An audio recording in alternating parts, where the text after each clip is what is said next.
Why would it be him?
Lenny's still talking to the guards.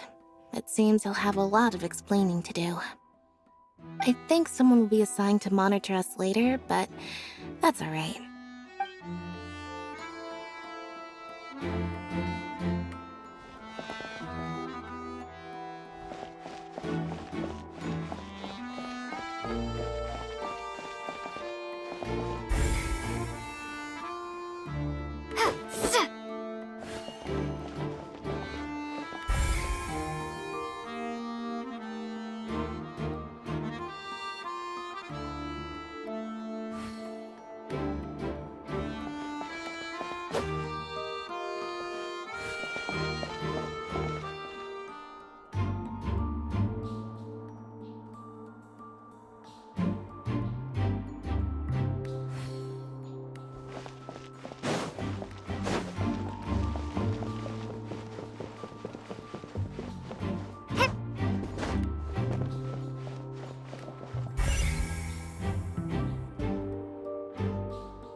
I see that you're investigating the area.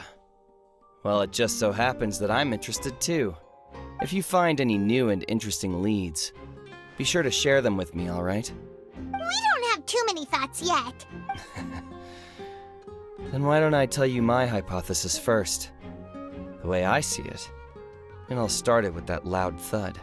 The thud? Oh, you mean the sound that happened during the countdown? Yes, exactly. It wasn't terribly loud, but I suspect that most people heard it. It's just that everyone was awaiting the results of Lenny's trick with bated breath, so no one paid it much mind. But now that the incident has happened... That makes sense. So, what do you make of it? I'm of the opinion that it may have been the sound of Lenny's accomplice, Lynette perhaps, jumping atop the water tank or something like that.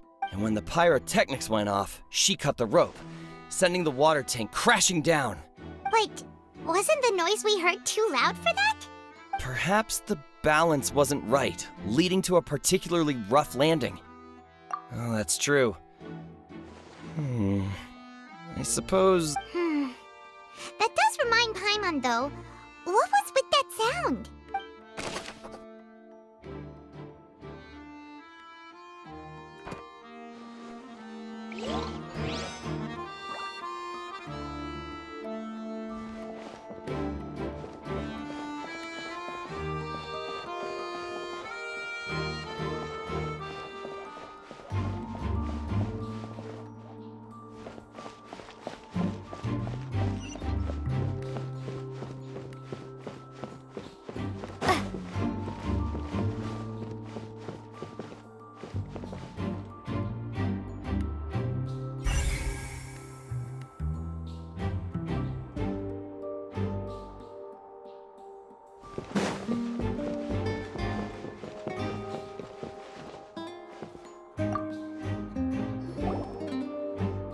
The investigation team has some new findings.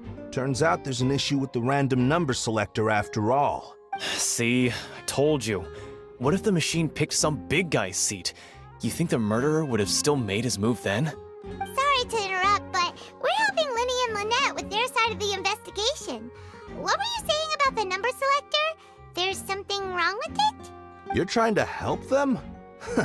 That'll be a tall order. Linny used the machine to pick a random member of the audience during his performance, right? The lucky girl that later disappeared. Well, we thought there might be a serious problem with the machine, so we had it taken away for further inspection. It turns out that the seat number it picked wasn't random at all. The machine picks that same number every time. I'm sure you already know that you have to make a reservation in advance to get a seat, regardless of whether it's a trial or some performance. In other words, Linny knew who would be sitting where from the very beginning. That much checks out. Linny reserved our seats for us, too. Bet you see why I was saying it'd be tough to make a case for Linny. Even though it's bad for Linny's case, Paimon had better write it down.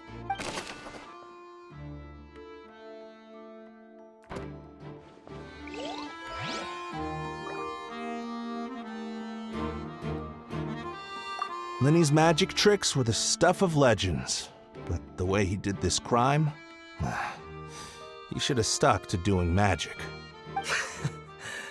Look, doing magic tricks is one thing. Pulling off a crime is something else entirely. Maybe he was just too full of himself.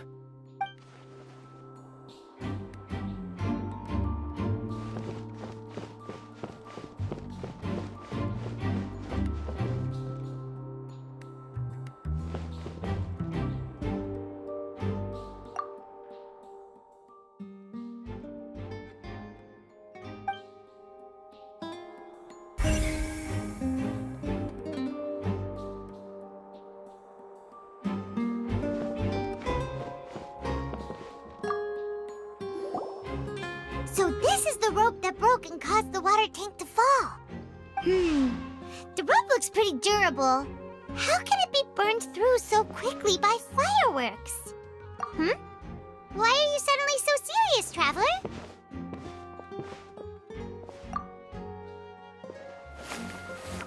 Whoa. Look! This bit is made from different material! Most of it was burned away, but there's still a little bit of it left.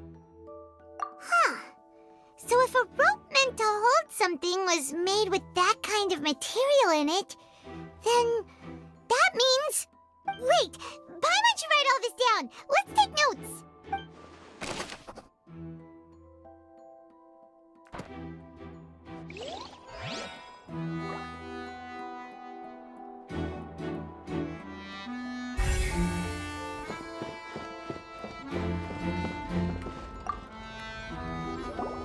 Hello there! What are you investigating? Oh, this location has also been cordoned off because the Magic Troupe members are currently considered prime suspects. The investigation team is still collecting evidence. The seats were all booked in advance, so we were able to deduce the missing woman's identity by checking the guest list.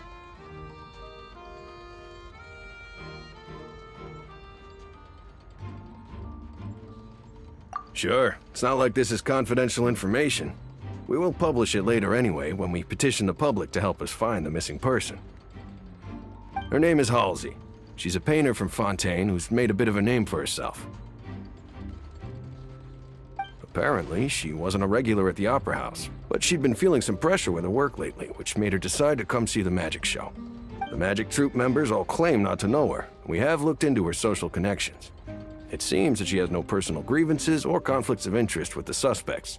Simply put, she wasn't related to the Magic Troupe at all, which matches the features of the previous serial disappearances. Were the victims of previous cases also chosen at random? That's how it seems to us, in any case.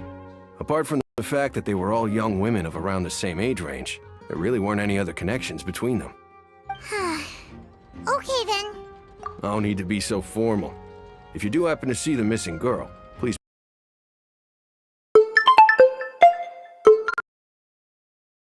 these appearances.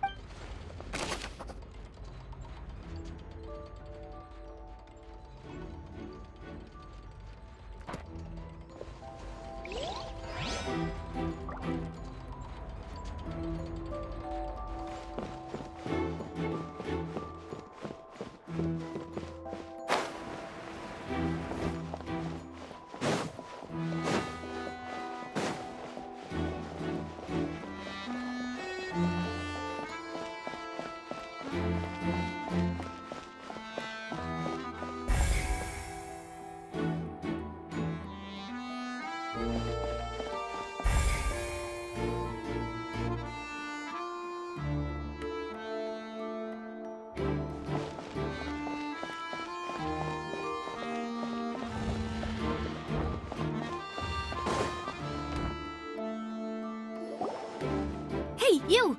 Yes, both of you! Over here! I've been... Huh? You mean us? That's right. If I'm not mistaken, you're also among those who wish to cut down the thorns and pursue the truth. No? But who are you? Have you never heard of the Spina di Rosula? From mediating disputes and providing protection to solving conundrums, you name it, Spina di Rosula does it. And I, Navia, have the honor of being its renowned president. Though those who play by our rules call me boss. I'm Silver, her attendant. Pleased to meet you. And I'm Melus. Demoiselle's various daily needs and affairs are under my purview. Huh? Boss? Demoiselle? What gives with the names? Well, I am the second generation president. Melus and the others are still used to my previous... My apologies, Demoiselle. Should you prefer, boss, I will endeavor to use that instead. No, no need. You don't have to call me boss. Just Navia is fine. Okay, if you say so. Not that we're members of Spina di Rosula anyway. All merely trifling details. Never mind. Now, back to the situation at hand. That's right. I've always kept an eye on the serial disappearance cases. My interest stems from a matter back from my father's time. Judging from the look of things, I find Linny an unlikely mastermind. Really? We think so too! That's why we're looking for clues now. But how did you come to that conclusion? Intuition, naturally. My unparalleled intuition. Farina sure was quick to point the finger at Linny without any decisive evidence whatsoever, wasn't she? But that's not uncommon for her. If you remember, the Justice had to interrupt her and ask if she was pressing charges just to keep her from getting carried away. Anyway, a trial begins the moment someone levels charges. And, of course, there was no way Farina was going to back down in that situation. Sounds more like you just don't trust the Hydro Archon. Well, what's your opinion? I must admit that she can be interesting at times, but liking her doesn't mean that I'll blindly agree with her. All right, I've answered your question. Now, it's time you answer mine. Wait a minute, did that answer count? Well, I say it does. But don't worry, you won't hear any pointless questions from me. In your opinion, do you think it's right to treat a trial like it's an opera? Well? And why would that be?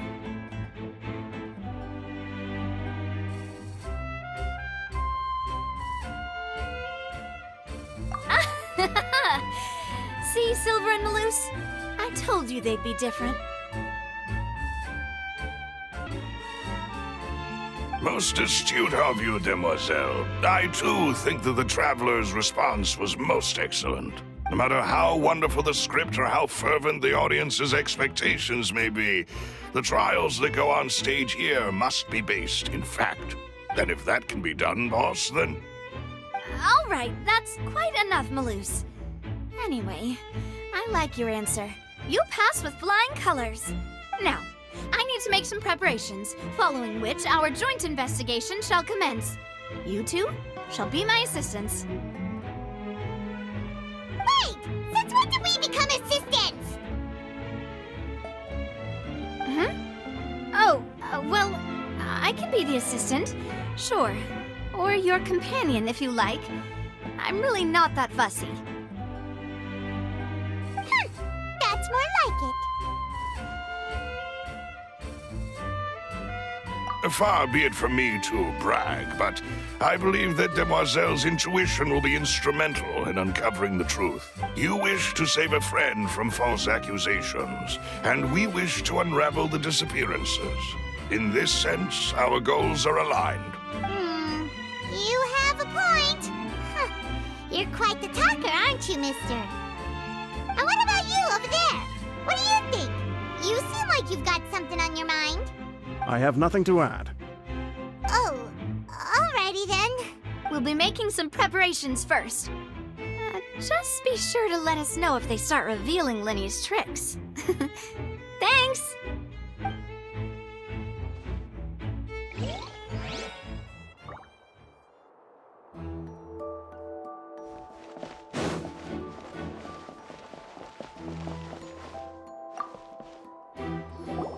Sorry, but no one can freely enter or exit the Opera House at the moment. If you wish to leave, you must register your identity with us first. No, we're not leaving. We're representing Linny and Lynette as attorneys, so we're investigating the case. Were you always guarding this entrance? Yes, after the Chief Justice gave the order, everyone coming in or out must undergo a strict inspection. So, the missing girl couldn't have left from here. At least, not from that point on. I doubt there was much opportunity then, either. How can you be so sure, Well, because I was in charge of security near the entrance at that time. I couldn't see Linny's performance from here, which was quite a shame. Just my luck. But still, I did not abandon my post, and I stayed put no matter how loud the applause was. If someone had so much as even approached the door, I would have noticed it, let alone if they had tried to leave. We Melusines are good at that sort of thing, you know. So, it's safe to say the girl couldn't have left through here. Alright, thank you for your help. This will be useful info.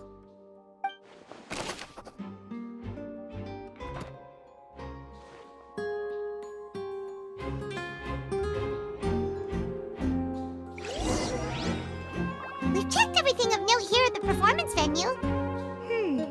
Paimon wonders how Linny's discussion with the guards is going.